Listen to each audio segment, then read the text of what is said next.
Every innovation first began with an idea. Welcome to Tech Founders Stories, where passion meets innovation, the platform where visionary founders share their inspiring journeys. From struggles to successes, they reveal the secrets behind their innovative ventures. Join us as we uncover the stories behind the startups that shape our world.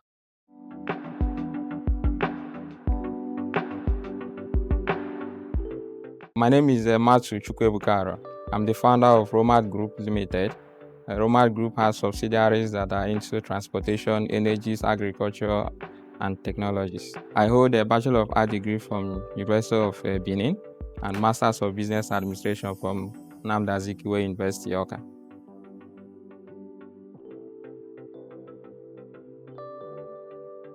Romat Transport Limited is an idea that came as far back as 2016, but I did not implement it immediately. When I was still in university, after our semester break, I went to Cotonou in Benin Republic. During the Christmas festival, I was told that my cousin, that based in one of the countries in Europe, he has returned to Nigeria with about 3 cars. So the question that I asked was, why did he come back with 3 cars? Is he staying fully in Nigeria? Is he back fully? I was told he just came for short days. After he will return back to Europe. I now asked what will happen to those cars when he returned. So many questions started running into my head. Is he going to sell them? If he sells them, how much is he going to get back? If he decides to pack it, how will he be paying for the maintenance? So I was like, I think if my cousin had an option where he would have rented a car, that would have been best for him. He just rent a car. Nobody knows that he did not come back to Nigeria buying those cars directly. So why buy when you can rent? And even why drive for a long distance when you can easily rent? So that was just how the idea came. And in 2021, we launched Romat Transport Limited. We started offering car rental services for people. I remember a couple of clients we have served, a couple that came back from the United States for their wedding. They just came for their wedding, and most times that people want to do their wedding, you need to rent cars. You cannot rely on renting your friends that promise you that they will give you vehicle. You just make availability of your car. Nobody knows that you did not come back to Nigeria with those cars. You rent and you go for your mobility. So we have been solving a lot of mobility challenges for people. Romat Transport Limited provides car rental services for individuals and corporate mobility needs.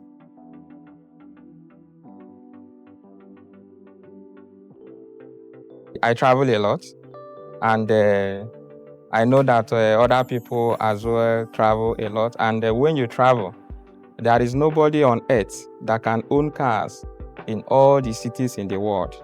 Not even the richest man on earth. Even if the person managed to own cars in his home state, he cannot own all cars in other countries where he's not from. And it does not mean that the person does not visit those countries. Since it's already a common notification that nobody owns cars in all the cities in the world, it shows that people must always need mobility whenever they travel. Most times, people don't even like driving for a long distance. People that will just take a flight. When they land at the airport, a car that will take them around should always be there waiting for them at the airport. Some can even send their cars ahead. While the problem we are solving, person will only just request for a car, a replica of the one he has or own in the city where he is, and it will be waiting for the person at the airport, at his apartment, or anywhere the person is located. People that understand the importance of mobility knows that you always need a car for a couple of reasons. Cars is just not necessary for just your personal use. There are functions that may demand that only the one you own can no longer serve. It therefore means that you now need to request for others. But what of those that don't own? Does it mean that they will not be able to go for certain functions that they have already mapped out? So after seeing these things, we know that mobility is a necessity, and car rentals is something that people always need. Technology makes things very easy. Like I always say, tech is not just mobile app, website. Tech is just other component tools that are very easy to make things to be easier for people. That is disrupting the traditional ways of doing things. For example, to be very practical, 98% of our clients, personally, I have not seen them, but we have been serving them. So normally it's just our drivers that will meet them where they are and take them where they are going. So it means that the person not actually needs to come to the office before the person can actually book your services. So technology has enabled that the person can stay even as far as United States, anywhere in the world. Even in Nigeria here, you can stay in Abuja and request for a car that you use in Nigeria. Tech has enabled you to just make a request for it.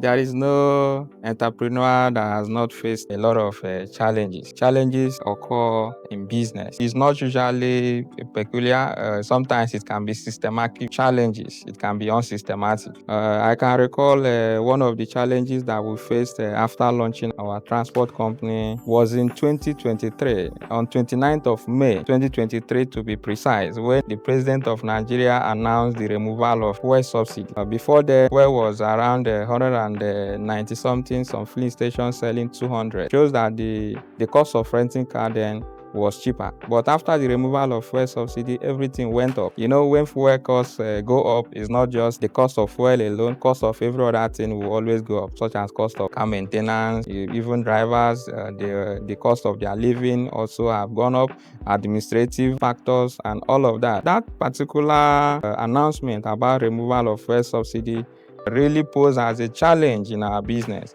because then people reduced how they traveled. Then people started adjusting. People that normally it was very easy for them to rent a car for their function. When the cost went up, it became a challenge for some of them. The person will just calculate how much he will spend on his mobility and becomes a problem. But for us, we will always innovate. So what we just did was to ensure that we serve them. That is such as reducing your margin. You can reduce your profit margin, reduce a whole lot of things just to make sure that you are serving your customer. And with time, people started adjusting. Then another challenge can be what we cannot always predict in business. Let's say during Easter time, the Akani Biam International Airport was shut down by the federal government due to the wrong way they wanted to do maintenance. It shows that people that plan to come to Enugu for their Easter holiday, which involves other functions, most of them have to make use of other nearest airports. Some will land in Asaba and have to start coming there before they will now come to Enugu. So most people cancel their movements, some cancel their ride. Yeah, but with time, things still adjusted. So these are challenges we do face in business, but we always innovate and overcome.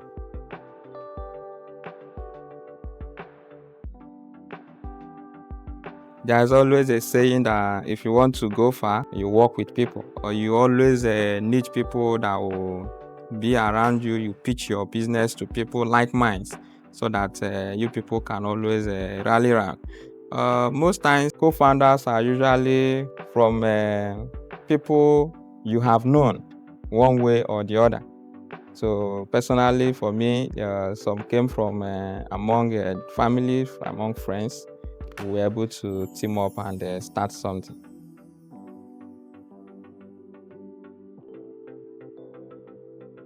Romat Transport Limited is we solve mobility challenges, and when we talk about solving mobility challenges, we offer car rental services for individuals and corporate mobility needs. Our target market is usually people that have functions such as weddings.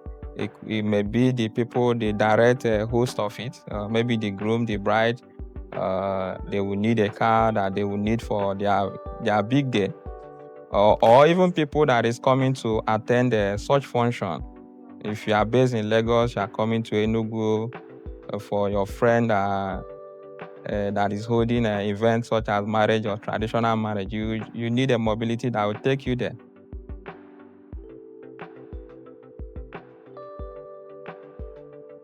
I am privileged to come from entrepreneurship home. I'm from a family that is business-minded and business-oriented. My father is not a civil servant. He has been a businessman from day one, and he's still a businessman. And likewise, my mom. So we started learning entrepreneurship directly and indirectly while engaging in his business, which we call family business. So we'll always be there in order for you to engage in your activity.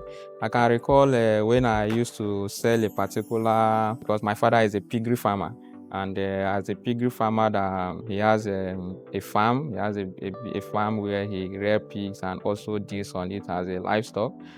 He also sells rope, which I help him to sell to people that sells goods. So there was a day a competitor actually entered that business.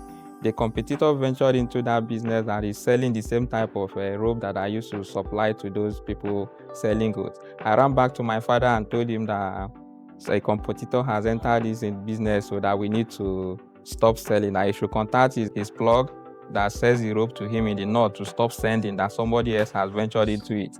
The question he asked me was, is he selling my own? I said, no, he's not selling my own. He said the market is always free for people. So it's always a story that I can never forget. And the impact things I have learned from him, seeing him engage in it every day by day in his business, it's been an inspiration. And even when the going gets tough, he always let me know that business is not always too straight. Sometimes you can record challenge, but ability to navigate through that your challenge and stay innovative helps you to win in a day. So my family background and people that I have met in all walks of life, they have also contributed in one way or the other in shaping my entrepreneurship journey.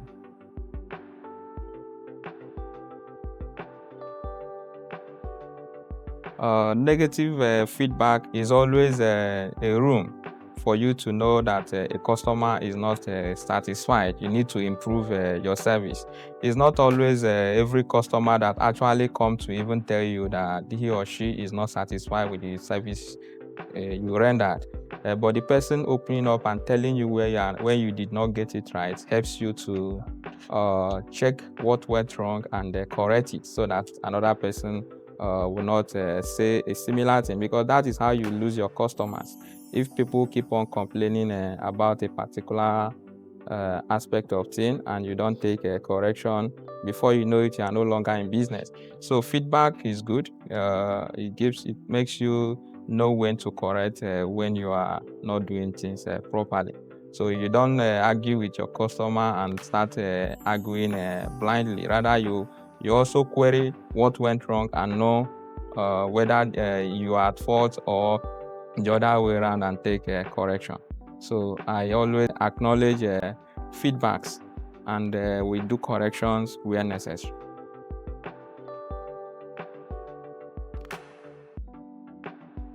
There are a lot of factors. One is team. You need a strong team. So the team members in a business, they matter a lot. When you have a dedicated team members that they understand the vision, the mission, they are all projecting to achieve it at the end of the day, it helps a business to get to its destination. And it's always very difficult to find that team members. Another thing I also feel that also sets successful founders is access of network they have. The network available to them also helps them in fundraising. It helps them in easy getting the necessary backup they need in their business. It could even be in getting people that are knowledge enough that can serve in their advisory role to take them, people that have proven themselves in the industry. They can guide them. It's not always available to all startup founders, but those that have access to such network of people that are close to them, that can guide them, it really helps, and it contributes in success of so many businesses.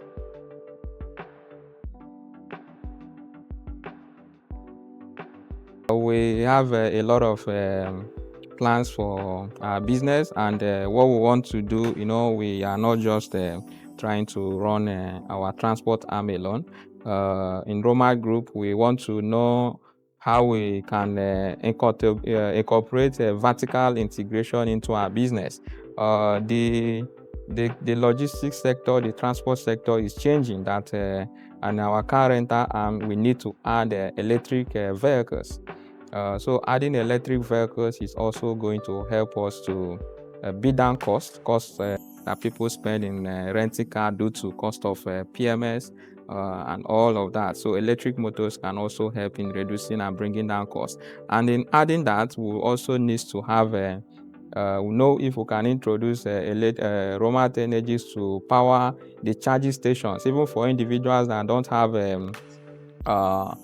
that have electric vehicles, but they don't have where they can charge their vehicles in the future. We also want to incorporate having a charging station for electric vehicles that will be powered by Romat Energies, and also give us access for our transport and Romat Transport, having vehicles and that are powered through electric to cut down costs on gasoline.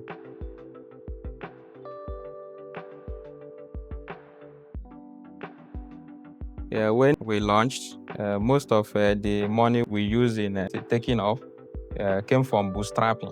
That is self-funding from personal savings, families that we reached out in order to give us the initial working capital needed to take our technologies tools out there to make it go live. But there is a saying that when you are ready, the universe will always conspire to support you. We also have been supported by NIDA.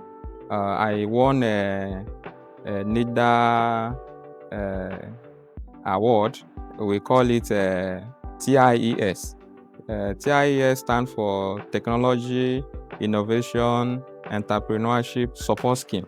Okay, I was privileged to be among, we were taught about, I think we were about 6 to 8 people in the entire Southeast that were picked from NIDA for them to help in equipping our startup, like take us in a boot camp where we were the nitty-gritty on making our business to survive, to succeed. And the award came with laptop, stipends. It came with the knowledge, which is the biggest aspect, where we met a lot of founders doing big things that took us to our startup. And I also took second position among the best speech at the end of the NIDA TIS program for Southeast Zone. I came second in the pitch, where I pitched Romat Transport and what we have been solving. I also won MTN among the 300 people that won MTN equipment grants, which gave us necessary equipment, tools that we need, such as we print sometimes for, when you want to seal a contract, instead of going to cyber cafe to request for such, we have our printers, we just do our printing, and the other furnitures that they supported us for our administrative aspect. So far, we have used bootstrapping, we have used the grant from NIDA, MTN, and also revenue. Revenue is the best type of supporting your startup. The money you are making in your business also helps you to fuel your operation. So my advice to people that are trying to launch their startup is that you need to start something that is not too capital intensive, so that you with the little you have been able to get. So bootstrapping is very, very good for early people, that are early startup founders, when you want to launch an idea, because most times people wants to see you doing it. So you also make money from what you are doing. I don't believe in a business that will start making money from the very first day you started that business. So with it, you can always secure working capital from it to solve your overhead, solve the necessary administrative aspect of your business. And as you are doing it, always tell your stories. As you tell your story, people tend to key in into your idea, what you are doing, what you are building, and they offer their support always.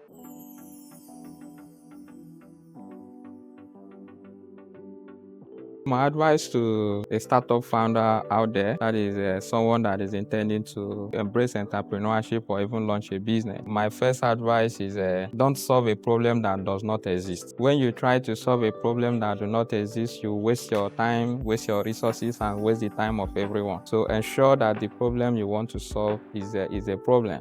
I can give you an example. It's just like going to the core north dominated by the Muslims and say that you want to know how they can be distributing alcoholic drinks. It's not a problem. It does not exist there. So don't solve a problem that does not exist. Look at your society, watch what people need, what are the challenges that people are facing, then you try to solve it for them. Second advice I would like to give is when you want to start your business, you will need to write. You can call it a business plan or you call it a plan for yourself, anything you can call it. But the importance of it is that you need to actually know how much it will cost you to start the business you want to start. When doing that, which has already captured your miscellaneous, when you exhaust the initial capital you invested into the business and you have not gotten any return and you have not generated revenue, you need to query the idea. When you try to put in more money into the idea, it will cost you more and your burn rate will continue to be high. So you need to try as much as possible to know when to query your idea so that you can either pivot or you actually look for what is wrong so that you solve it in order for you to save resources for your startup, so that you not end up wasting money and wasting your time because you want to run a startup. That is the advice I have for you.